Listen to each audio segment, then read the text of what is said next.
he placed his little sister's body inside a wooden box. At the bottom, he carefully laid down wooden planks. Then he struck a match. The box quickly caught fire. When the smoke cleared, the boy gathered his sister's ashes into a candy tin. A 4-year-old child had starved to death, and this happened in Japan in 1945. That day, the air raid sirens wailed once again. American bombers were approaching. Their mother told the boy to take his sister and hurry to the bomb shelter. The boy buried some expensive food in the yard before rushing off with his sister. Moments later, American planes dropped firebombs. The houses were instantly engulfed in flames, the streets filled with the cries of panicked civilians. When the air raid was over, the villages and towns had been reduced to ash. The boy knew his home was gone. His sister sobbed, begging to see their mother. Then a relative arrived with terrible news. Their mother had been gravely injured. The boy ran frantically into the medical ward. Inside, he saw his mother, her body wrapped head to toe in bandages. There was nothing more anyone could do for her. That evening, their mother succumbed to her wounds. When her body was carried away, maggots had already covered her skin. She was burned to ashes in a funeral pyre. The boy and his sister had no choice but to rely on their relatives. The next day, he dug up the food he had buried earlier.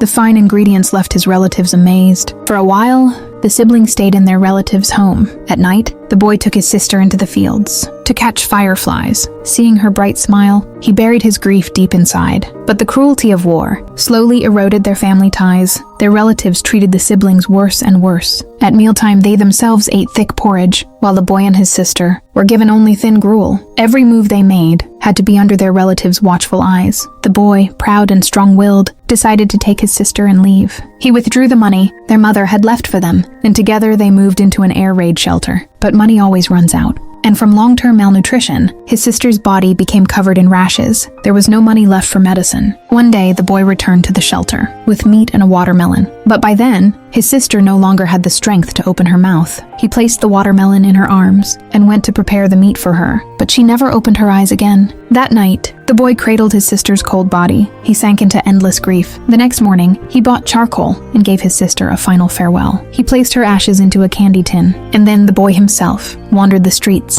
until in hunger and numb despair, he too quietly passed away.